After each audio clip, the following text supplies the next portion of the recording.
What's up guys, my name is Ace, and welcome back to another gun guide. This is the series where I go into great detail with all of the stats of every one of the weapons in Modern Warfare. And in today's video, we're finally getting around to the JAK-12, which is based off of the AA-12. Now I know this episode has taken a bit longer than normal, but it's a fairly complex gun to cover since it has multiple ammunition types. But let's first start it off with the damage profile for the base AA-12. With this, just like with all of the shotguns, we deal a base amount of damage per pellet, but then we also get a damage boost for every 2 pellets that hit the target. And then on top of that, there is a very small boost to headshot damage, but it's generally not worth going for headshots if you're using the standard buckshot. Now, as for the maximum damage of this gun, if you are point blank and hit every single pellet, you can deal 204 damage. And then at the longest ranges, if you're only hitting 1 pellet, you'll be dealing 7 damage. Now, as for our rate of fire, this is the fastest in the shotgun category at 339 rounds per minute, and keep in mind this is a fully automatic shotgun as well. You don't have to pull the trigger every time, you can just hold the trigger down and it'll keep firing. And what this means for our time to kill is obviously if we get a 1-shot kill, it's going to be an instant kill at 0 milliseconds, but when we're getting a 2-shot kill, which is fairly common with this gun if you're treating it right, our time to kill is 177 milliseconds, which is incredibly competitive. And this brings us to the next thing to talk about, which is very important with shotguns. This is the damage range. And as you can see here, our 1-shot kill potential isn't very good with this shotgun, as you'd expect. It is full auto. It's not really about getting 1-shot kills. Generally you want to go for that 2-shot kill. But our 1-shot kill potential is just 3.3 meters. Then our standard 2-shot kill potential extends out to roughly 14 meters or so. And then finally, beyond that, it's going to take you at least 3 shots to kill your target. And that range extends out to about 22.5 meters, and then beyond that, you literally can't deal damage with the base ammunition for this shotgun. As for the other ammunition types, I'm going to cover these in greater detail later on, but I just wanted to briefly touch on their ranges. You can see with Dragon's Breath, you significantly improve your 1-shot kill potential, assuming the enemy doesn't have EOD equipped, but it does actually slightly hurt your maximum hit potential. Then with a slug, assuming we're hitting the upper torso, our 1-shot kill range extends out to about 7 meters or so. Although it does appear that you can get an infinite 1-shot kill to the head with slugs, which is interesting. But then we have our Frag 12 ammunition, which is an explosive slug. And with this one, as long as you're hitting the upper torso, we have a 30-meter 1-shot kill potential, which is crazy. But with that, the slug has a very slow velocity and a lot of drop. So it's not exactly easy to hit that upper torso at 30 meters, especially against a target that's going to be moving around. Now after that, just wanted to show off the muzzle attachments that impact your ranges, and you can see here the choke does give you a slight improvement to your ranges, but nothing too crazy. However, the ForgeTac Marauder suppressor, this gives you a huge boost to your ranges. Not so much for the 1-shot kill potential, but your 2-shot and then your maximum hit potential are really increased by quite a bit here. It's actually a 33% increase. And then finally, with the monolithic suppressor, this just very slightly improves your ranges. It's hardly even noticeable though. But next up, let's move into hipfire, and as you can see here, you actually have the best hipfire in the shotgun category, and this is a very important stat for shotguns, so that's a huge bonus for this gun. And taking that a little bit further, let's have a look at hipfire versus aiming down sight with this gun, assuming there's no attachments equipped. And you can see here, when you aim down sight, it generally will tighten up your spread, but it isn't super consistent. The top shot there, you can see, is tightened up quite nicely, but the bottom shot, it's pretty much the same spread as your hipfire spread.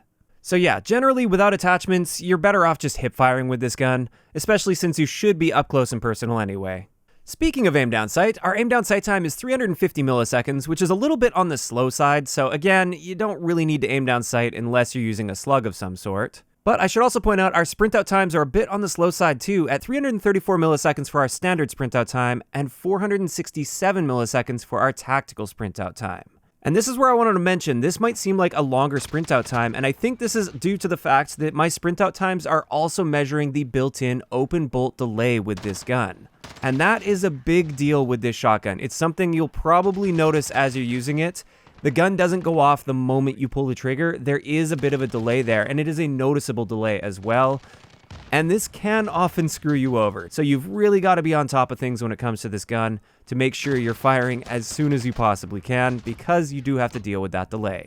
But now let's move on to our magazine capacity, which is 8 rounds with 16 in reserve, which is fairly standard, I guess. Then our reload time is 1.64 seconds, which isn't too bad. It's not too fast, not too slow. It's just kind of a normal reload time. And then if you did want to speed that up, we can cut it down to 1.22 seconds with the sleight of hand perk. And for our base stats, this just leaves us with our mobility. Our movement speed with this is 94%, which is right around the same level as most assault rifles in this game, so it's not incredibly fast by any means, but it's also not super slow. And our aim down sight stray speed is 55%, which is actually not that bad, but it's also not that important with this gun. And with that pretty much covers it for the base stats of this gun without any attachments equipped, but now let's start getting into the unique attachments. And the first set of attachments we'll look at are the barrels. Now the first barrel we have unlocked is the influx barrel, and with this one we get a slight boost to our damage range. You can see here it's about a 12% boost to our damage range, although our one-shot kill range is barely boosted at all. Then on top of this we get a noticeably tighter pellet spread, as you can see here, so it definitely helps in that area. And finally, the only listed con for this is our aim down sight time is slightly slowed down just by 1 frame at 60 FPS, which really isn't that big of a deal. So overall, great barrel. I can't say the same for the next barrel though. This is the Urban King barrel, and with this one, our aim down sight time is boosted up to 300 milliseconds, which is a nice boost. Our movement speed is also improved by 2%, which again, that's a really nice boost. Then the third listed pro here is a wider pellet spread, which in the vast majority of situations, that's actually a con. The only time you might want a wider pellet spread would be in like hardcore game modes. But aside from that, I do consider this to be a con. And then on top of this, we lose some recoil control, which isn't really relevant with this gun. It's not like that really matters all that much. And also, we lose 15% to our damage range, which is a pretty big loss that I find you can't really afford with this gun.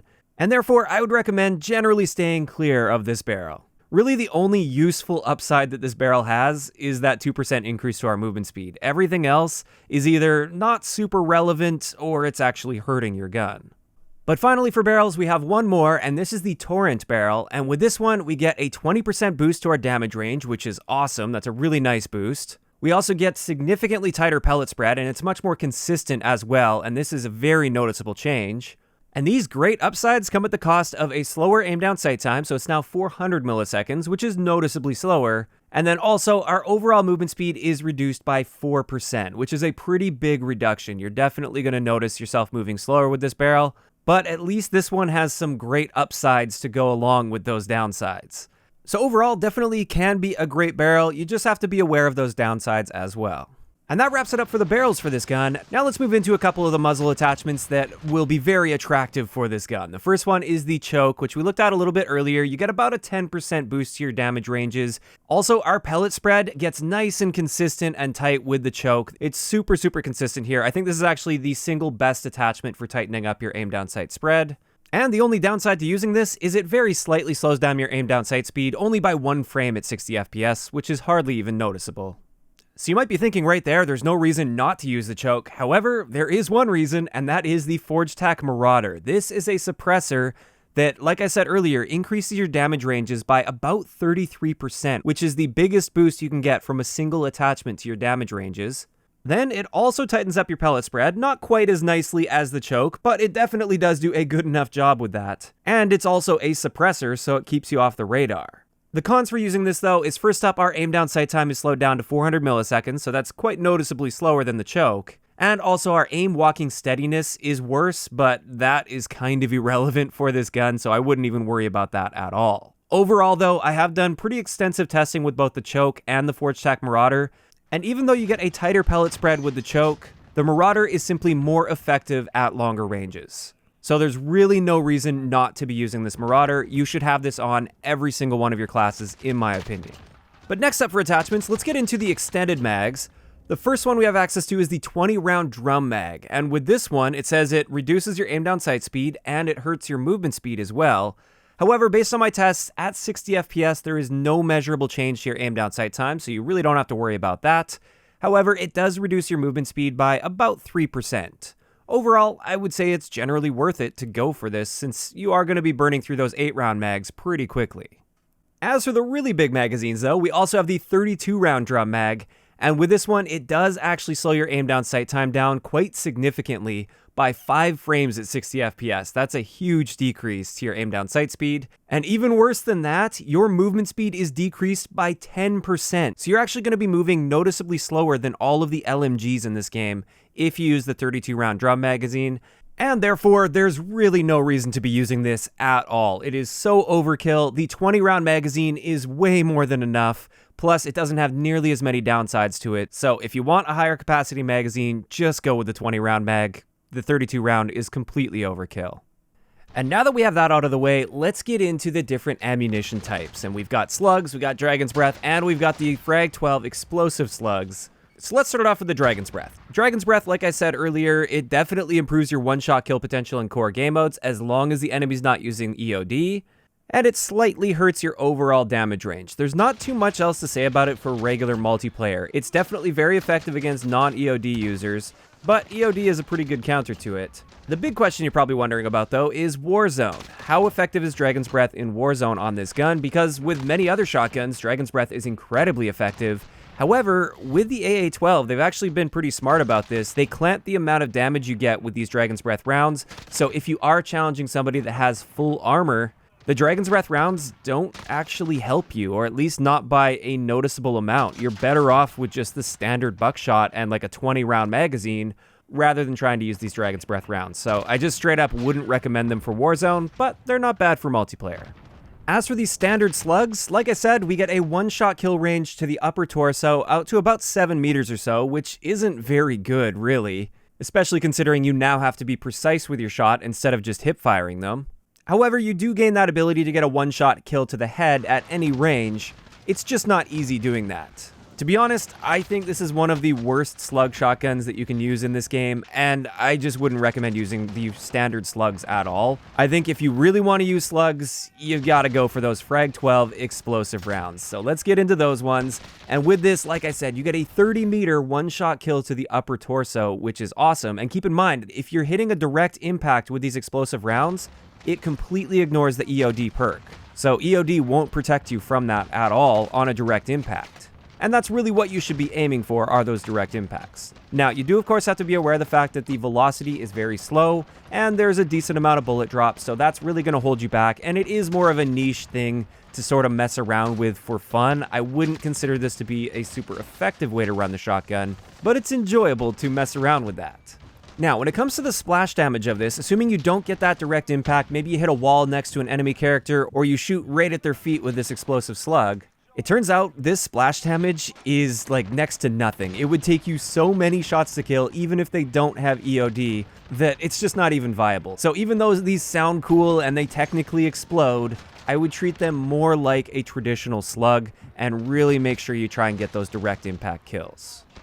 And taking this a little bit further here, there was a clip floating around, I think it was from Wagnificent, and he hit a crazy shot with one of these explosive slugs on the AA-12 on a helicopter in Warzone, and I think he only hit it once or twice with the explosive slugs, and it blew up. So it seemed like they're super effective against vehicles in Warzone. However, I did put this to the test, and I tested against all the vehicles we have in Warzone right now, and for an ATV, it takes 3 shots to blow that ATV up. It takes 3 shots to disable a TAC rover. It takes 6 shots to immediately destroy an SUV. 12 shots to disable a cargo truck, and it takes 8 shots to a helicopter in order to blow that up. So in that clip that you may or may not have seen floating around the community with that crazy shot on the helicopter, that helicopter was already hurt from some other sources. And while these explosive rounds are still pretty good against vehicles, it might not be quite as good as you might have thought just based on that little clip. But with that, that finally wraps it up for all of the important stats that I wanted to share for the JAK-12. Now I just wanted to quickly share a couple attachment combinations that I really like using with this gun. And the first one is my standard go-to buckshot loadout. This is great for multiplayer, it's also very solid for Warzone, and with this what we're using is of course that Forge Stack Marauder. We've also got the longest barrel, the Torrent barrel on there. Then I'm using a 5 milliwatt laser. Sometimes I'll just go with a 1 milliwatt as well, because you don't really need the super tight pellet spread all the time, but sometimes I do, so I kind of go back and forth between those. We've also got the stipple grip tape to help with our sprint out time, which is definitely going to help us, especially because of that open bolt delay added on top of the sprint out time. And then finally, the 20 round drum mag. This right here is just a great, consistent way to run this shotgun. Just run around hip firing everything. There's really no need to aim down sight at all with this loadout, and you should do just fine with it. But after that, the second loadout I'm going to share with you guys today, this is the one I would use with the explosive rounds. And this is something, like I said, it's more so just for messing around for fun. I wouldn't take this loadout too seriously. But once again, we are using the Forge Tack Marauder, not only to stay off the radar, but also this increases muzzle velocity by a decent amount. Even though it's not stated anywhere, I can really feel a difference in the velocity of those slugs, which is great because it has a very low velocity to begin with. But on top of that, we're using the tack laser not only for the snappier aim down sight time, but also for that aiming stability so we can line up that nice shot. Then we've also got a Solo Zero mini reflex. You could use whatever optic you wanted, or even the iron sights are just fine, but I like using an optic when I'm using the explosive slugs. And then finally, we are using a Merc foregrip for our underbarrel. And the reason we're using Merc is it helps a little bit with recoil. And while recoil isn't important if you're using buckshot, when you're using these slugs, especially since this gun is full auto, that added recoil control definitely makes a difference. And with that, that's going to wrap it up for today's video. Of course, I'd like to know in the comments section below, what do you guys think of the JAK-12 so far in Modern Warfare for both multiplayer as well as Warzone? Do you think it's balanced quite nicely where it's at now? Do you think it's overpowered, underpowered? Just let me know those thoughts down below. If you enjoyed the video, a like rating is always appreciated. And don't forget to subscribe for more if you haven't already. I'll talk to you guys next time.